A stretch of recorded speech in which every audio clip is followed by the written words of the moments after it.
Здравейте, колеги! Радвам се да ви посрещна днес на нашето онлайн обучение, фокусирано върху една изключително интересна тема, а именно как да печелим от инвестициите в акции. Аз се казвам Павел Цанев, предприемач, инвеститор съм с повече от 20 годишен опит и ще се радвам да споделя днес моят опит по темата. Нека да се насочим към започване. Сега ще споделя презентацията. Минаваме на слайдшоу.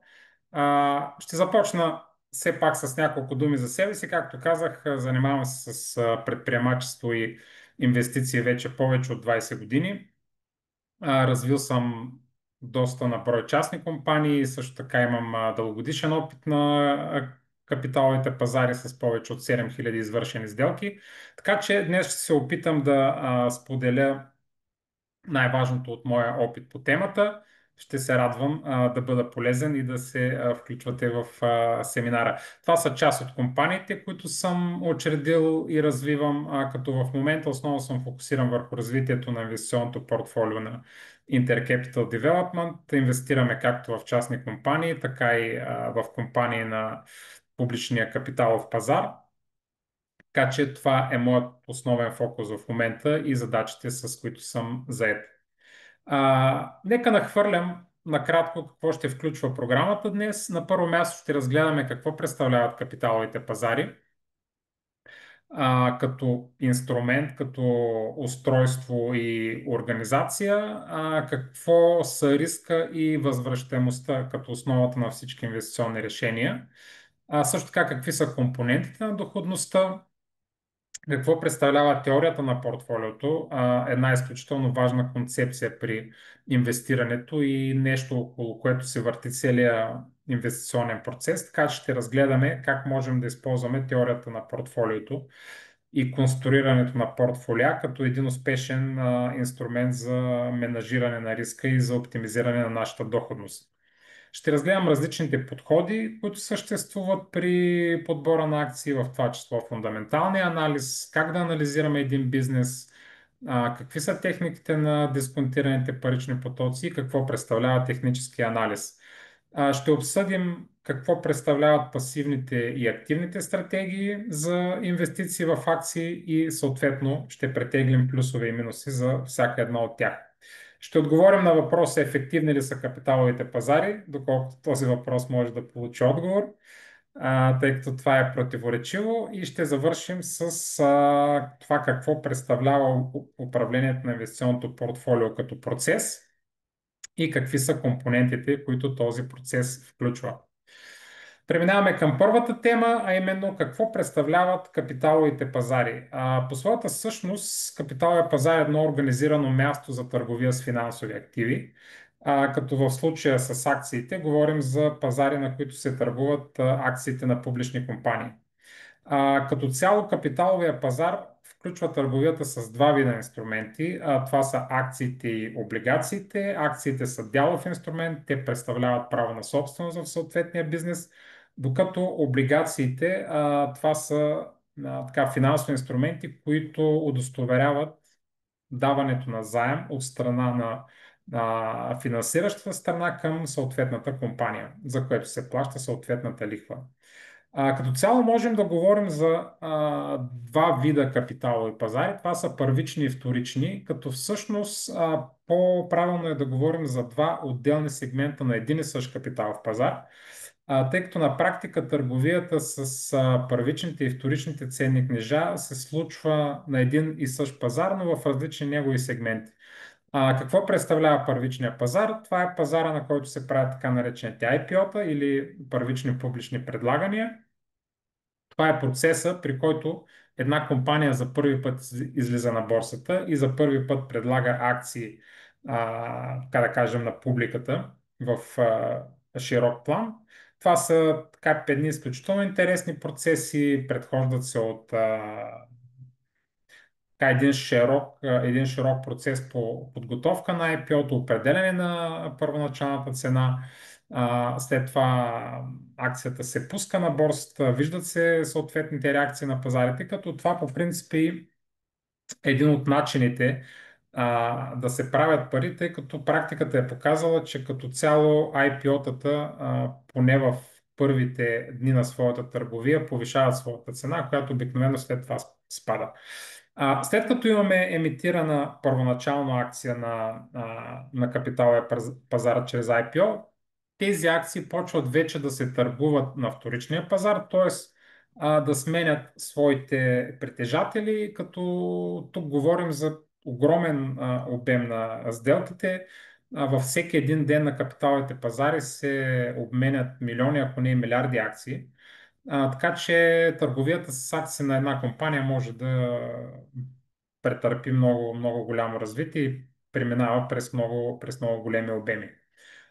Като цяло, за да търгувате на капиталовия пазар и да сключвате сделки с акции, ви е необходима брокерска сметка. Кой брокер ще ползвате е ваш избор. Може да е международен брокер, има също много добри български брокери.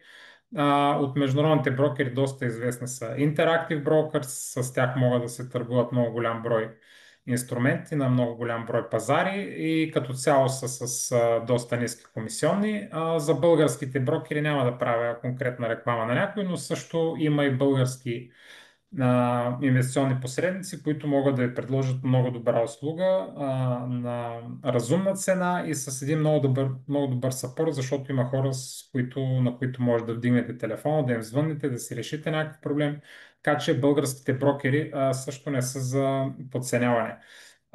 Относно видовете сметки, като цяло съществуват два вида клиентски сметки, брокерски сметки. Това са кеш сметките и марджин сметките. При кеш сметките вие ги захранвате с пари с кеш и може да купувате само кешови продукти. Това са акции и опции в повечето случаи. При марджин сметките, кое е характерното? Там имате някаква експозиция в пари или в акции, може да вземате, да отваряте позиции, които надвишават това, което имате като наличност. За преминаването на една брокерска сметка в марджин сметка си има определени изисквания, които се определят от съответния брокер. Маржин сметките дава възможност за по-големи печалби, тъй като ползвате леверидж, но съответно и риска е по-голям и ако ви липсват някои основни умения или не познавате пазара добре, е твърде вероятно да претърпите загуби чрез маржин сметка, сега не доста често, но се случва и да си занулите сметката.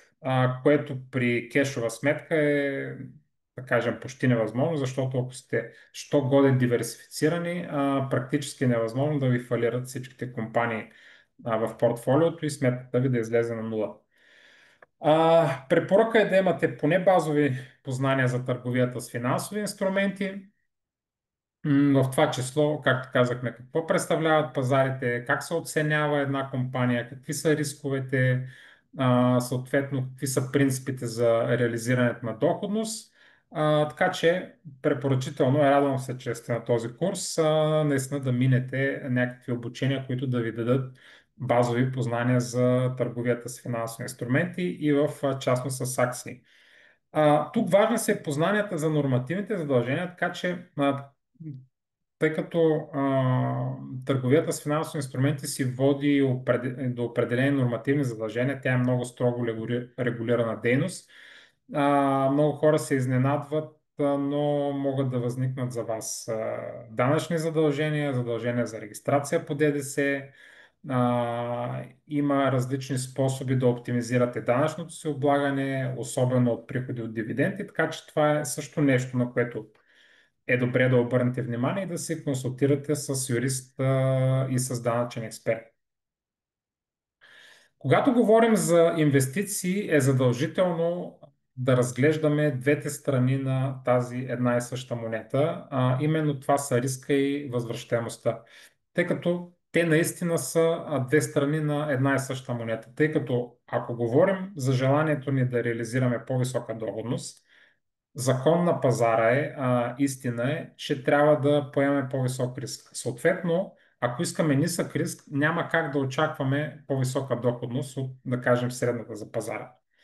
Така че е много важно за всеки един инвеститор, преди да започне с инвестициите, да се направи много добра преценка какъв е неговия рисков толеранс, какъв риск е склонен да поеме и с оглед на това да си постави реалистични цели и относно доходността, която може да реализира. В финансите и в инвестициите съществува понятието безрисков актив. За такъв все още се приемат американските държавни ценни книжа, които са с различен матуритет. Обикновено за бенчмарк се приемат тези, които са с матуритет от една година, 3 години или 10 години. Така че по принцип всичко като доходност мерим с доходността по този безрисков актив, защото ние казваме, ако аз мога да реализирам безрискова доходност, инвестирайки в случая в американски държавни ценни книжа, какво трябва да ме накара да поема риска да генерирам загуби, каква трябва да бъде доходността, за да ме накара да поемам риска да генерирам загуби и да инвестирам в нещо различно, освен в този безрисков актив.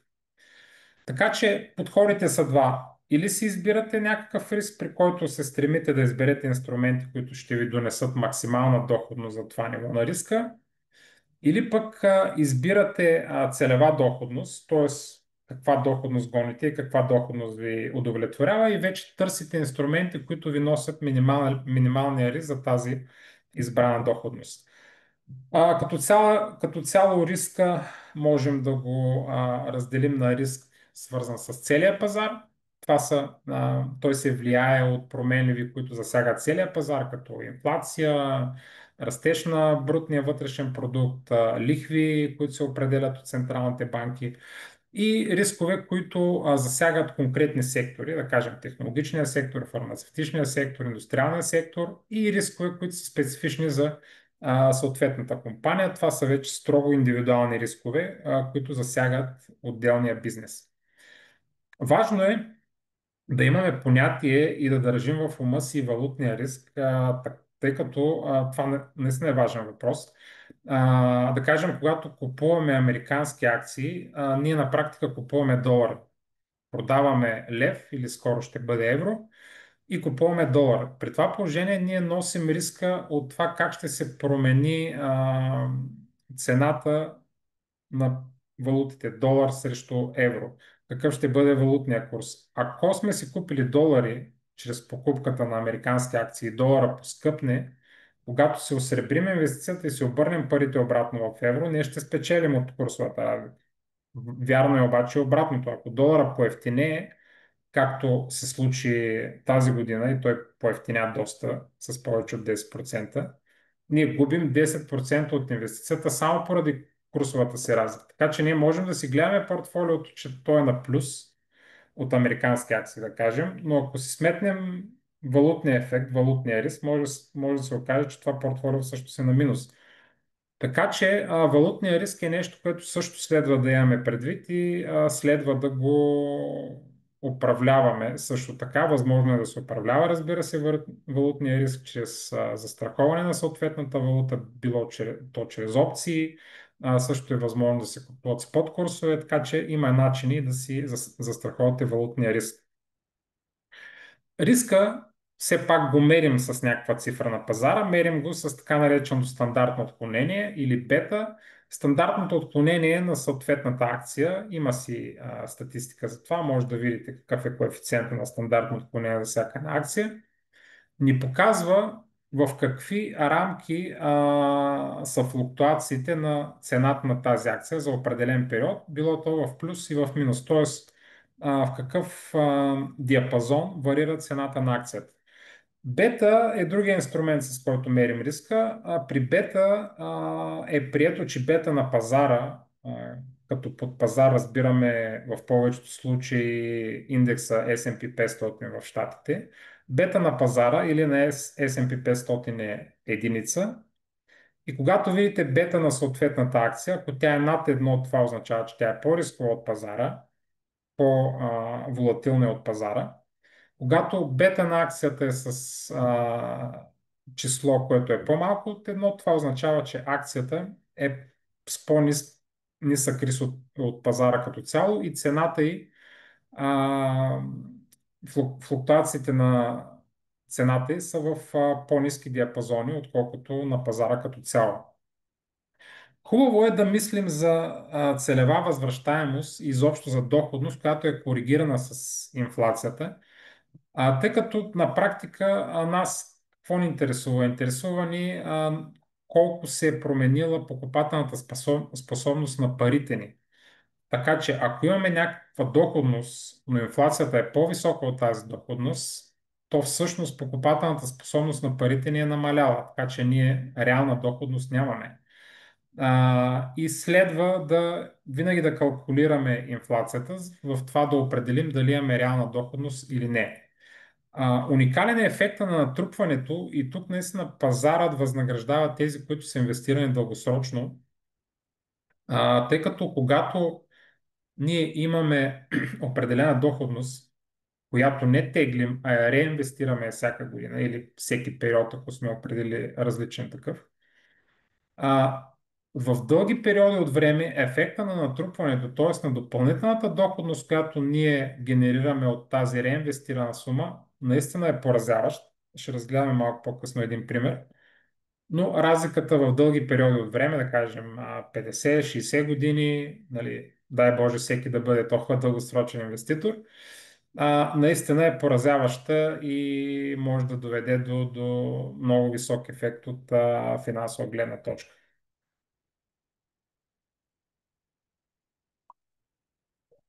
Нека да разгледаме основните компоненти на доходността. На практика говорим за два компонента на доходността, които водят до така наречената обща доходност или total return. Това са доходността под формата на нарастване на капиталовата стойност на инвестицията, т.е. купили сме си една акция, да кажем, за $120 и тя е поскъпнала на 130. Тези $10 са частта от доходността, която се дължи на нарастване на капиталовата стойност. Другата част, това са някакви плащания, които сме получили от инвестицията. При акциите говорим най-вече за дивиденти. Ако имате облигации, там са лихвените купони вече. Като при дивидендите следва да се има предвид какъв е чистият дивиденд, който получаваме, тъй като данъчното облагане хич не е малко. По принцип дивидендите от САЩ се облагат с 30% данък, от Европа варира за различните страни, но е между 20 и 30, т.е. високо е данъчното облагане пак. Но в Щатите има възможност да намалите дивиденда до 10%, тъй като има спогодба за избягване на двойното данъчно облагане. Това е така наречената W8BNE форма, която чрез своя брокер може да подадете до на данъчните органи в САЩ и съответно да се смъкнете дивиденда от 30 на 10%. При получаване на дивиденти е важна така наречената ex-дивидендна дата или ex-dividend date. Това е датата, от която акцията се търгува вече без право на дивиденд. Тоест, ако имате ex-dividend date на една дата 20 август, това означава, че за да получите дивиденд, трябва да сте притежавали акцията най-късно на 19 август.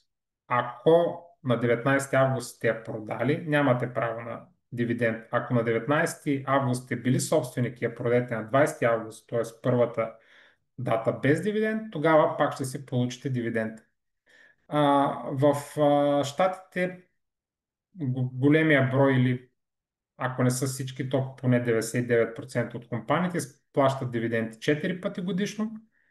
Така че говорим за екс-дивидендна дата 4 пъти в годината. И стигаме до нещо много важно, до сърцето на инвестиционния менеджмент, би го нарекал. Това е теорията за портфолиото.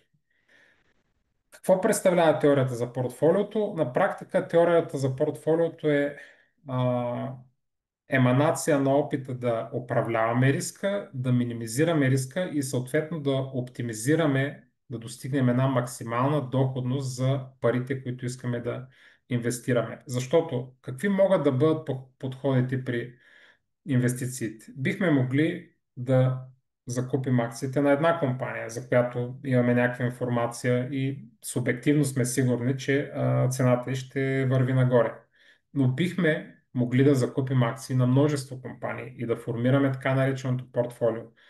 Именно тук влиза теорията за портфолиото, която е разработена през 50-те години на миналия век от един финансист, който се казва Хари Марковиц, който считаме за бащата на портфолио теорията, който установява, че ако доходността на едно портфолио от акции представлява простия сбор от доходността на различните акции, които са включени в портфолиото, то риска на портфолиото не е прост сбор от риска на всички отделни акции, включени в него, а е различно число, което число е по-малко от простия сбор.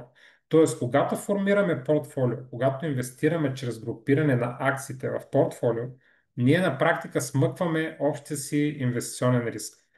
Колко ще го смъкнем, зависи от един показател, който се нарича ковариация. Тоест, колко резултатите на съответните акции са свързани една с друга и се подчиняват на едни и същи показатели. Тоест, едни и същи показатели дали влияят на различните акции. Колкото повече акциите в портфолиото ни, цената им се движи от различни показатели, примерно част от акциите реагират по-силно на промени в инфлацията, част от акциите реагират по-силно или по-слабо на промени в лихвените нива, част от акциите реагират различно на определени нормативни интервенции. Тоест, колкото по-ниска е ковариацията, толкова повече смъкваме риска на цялостното портфолио. Като цяло, максимум ние можем да смъкнем риска на портфолиото, като го докараме до общия пазарен риск. Когато го смъкнем до общия пазарен риск, в този случай, общо взето, акциите, риска от отделната компания, която вкарваме вътре, няма толкова голямо значение. И чисто като формула можем да определим риска на портфолиото като волатилността на отделните акции, умножена по ковариацията между отделните акции и теглото на съответната акция в портфолиото. Тук теглото на съответната акция в портфолиото е много важно, тъй като това определя всъщност резултатите на отделната акция, как ще влияят на цялостното портфолио. И съществува един общ принцип, че тези акции, които са с най-добри перспективи, които ги имаме за уинари, т.е. които имаме, тъй като на пазара няма нищо сигурно, но имаме някаква обоснована причина да предположим, че ще се представят най-добре, именно в тези акции трябва да вложим преобладаваща част от парите си и да им дадем по-голямо тегло в нашото портфолио. Но така или иначе, най-важното решение, най-важният момент, когато вземем решение за портфолиото, е решението за класовете активи. Т.е. какви класове активи ще вкараме в това портфолио. Дали ще бъдат акции, дали ще бъдат облигации, дали ще бъдат ценни метали, дали ще бъдат криптовалути, дали ще бъде микс от всички тези неща и в какви точно пропорции.